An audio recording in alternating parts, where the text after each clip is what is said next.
전 의원은 텔레비전 앵커 출신답게 말도 잘하지만 글도 참 잘 씁니다. 때문에 그의 페이스북은 주요 언론들이 입을 다물고 있는 그런 와중에 4.15 총선에 관한 그 어떤 언론사들도 경쟁할 수 없을 정도로 아주 중요한 미디어 역할을 톡톡히 담당해 왔습니다. 진실이 세상 하늘 아래 낱낱이 밝혀지는 날, 그리고 역사의 그의 외침과 공적을 아마도 낱낱이 기록해 줄 것으로 봅니다. 알만한 사람들이 모두 비겁하게 꽁무니를 빼고 도마치는 상황에서 정의와 선거 정의의 구현을 외쳤던 그의 언행은 우리 역사가 또 우리 민족이 기억할 것으로 저는 확신합니다. 10월 28일 날 목요일 날 대법원에서 열린 인천 연수을 첫 변론기일에서 원고 민경욱 전 의원이 대법원 현장에서 행한 모두 발언을 여러분과 함께 나누기를 소망합니다. 역사적인 증거로서 그리고 보통 시민들이 이 땅에서 살아온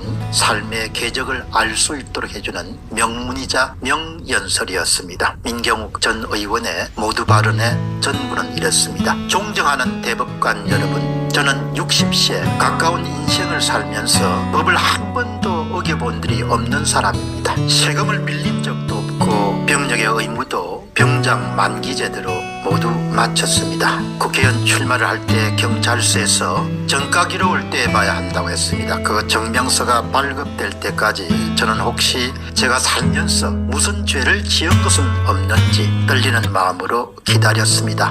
누구의 발자국도 지키지 않은 첫눈 내린 새벽길 같이 새하얀 백지를 받아들였을 때의 그 기쁨은 컸습니다. 제가 대한민국의 선량한 모범 시민으로 살아왔구나는 자부심이었습니다. 대법관님, 그랬던 제가 재판정에 서게 될 일이 생겼습니다. 지난 3월 15일 10시에 저는 이른바 패스트트랙 사건으로 재판을 받아야 했습니다. 그날은 저의 코로나 자택격리가 끝나는 날이었습니다. 저는 재판을 받기 위해 집을 나섰고 판사님의 명령에 따라서 12시까지 차에서 대기하고 있다가 재판을 받았습니다. 그런데 보건소에서 저를 고발했습니다. 그날 자택격리는 12시까지였는데 10시 재판을 받기 위해 그보다 일찍 집을 나섰다는 이유에서였습니다. 저는 그 사건으로 이제 전과자가 될 위기에 처해 있습니다. 그 결과가 어떻게 되든 저는 사법당국의 현명한 판단에 따를 것입니다. 우리나라 최고의 양심인 대법관 여러분, 저는 우리나라를 자유민주주의 국가로 만드는 수많은 법률 가운데 가장 중요한 한 가지 법조문을 찾으라면 주저없이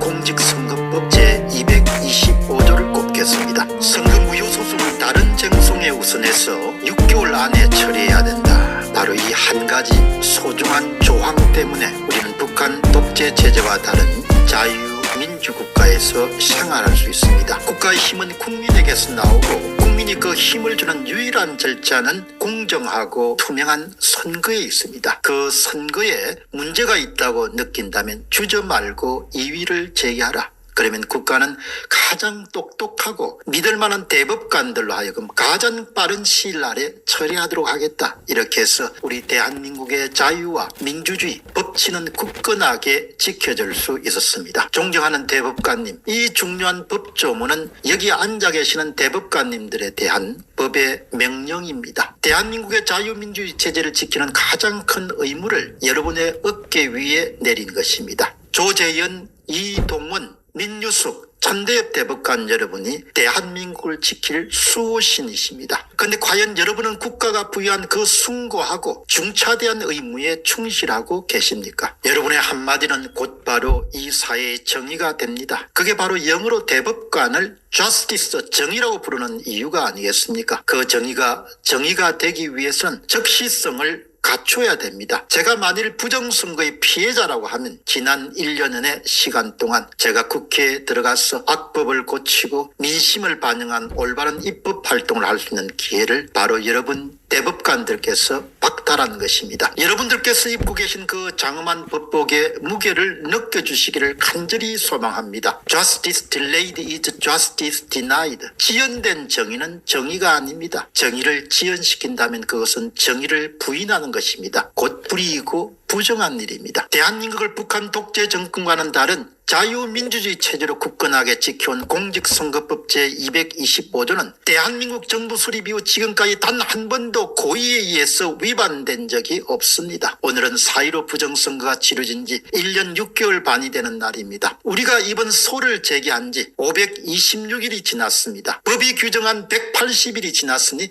명백한 실정법 위반입니다. 여기 장엄한 대법정의 권위를 넘치는 법복을 입고 앉아 계신 대법관님들은 실정법을 위반한 분들이 아니십니까? 존경하는 대법관 여러분, 혹자는 이 같은 초유의 사건을 두고 공직선거법 225조는 처벌조항이 없는 훈시조항이라고 해석합니다. 한 발 더 나아가서 권유조항이라면서 법체계를 농락하고 유린하고 조롱하고 있습니다. 그래서 저는 묻습니다. 대법원은 훈시조항이나 권유조항을 어기도 되는 것입니까? 육법 전서의 어느 조항이 대법원은 훈시조항을 어겨야 된다고 가르치고 있습니까? 존경하는 대법관님, 감히 대법정에서 대법관님의 권위에 도전한다고 저를 욕하시겠습니까? 저는 모범적인 소시민이었습니다. 세금을 하루만 늦게 내도 혹시 법에 어긋나는 것이 아닐까, 신호등을 지날 때도 혹시 내가 카메라에 찍히는 게 아닐까 하며 노심초사하며 인생을 살아온 사람입니다. 판사님의 명령에 따라 제 시간에 재판에 출석하려고 집을 나섰다가 코로나 자가격리 해제 시간을 2시간 어겼다는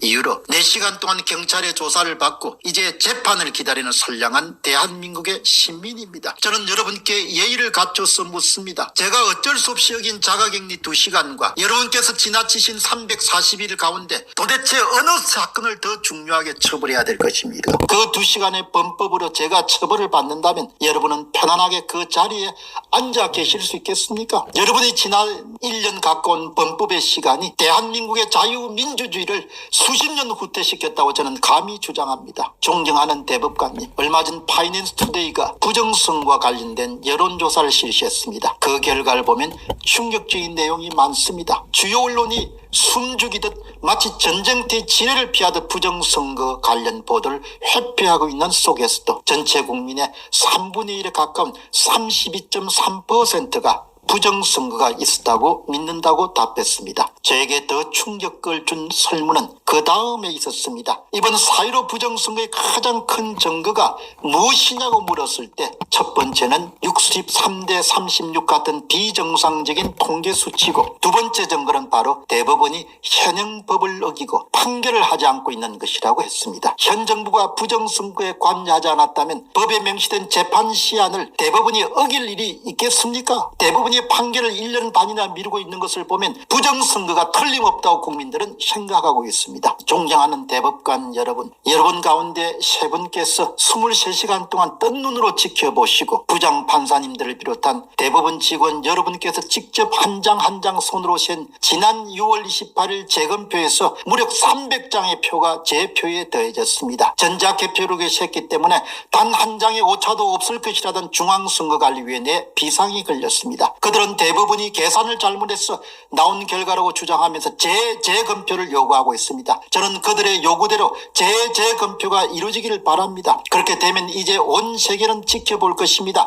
과연 중앙선거관리위원회가 대법원 가운데 어느 쪽이 잘못된 것인지를 분명히 가려야 됩니다. 중앙선거관리위원회와 대법원 모두 헌법기관입니다. 그 어느 쪽이 정의를 감추려는 자유민주주의적이 될 것인지를 역사가 지켜볼 것입니다. 감사합니다. 여러분, 민경욱 전 의원의 대법정에서 행한 그 모두 발언을 제가 소개하면서 이 여러분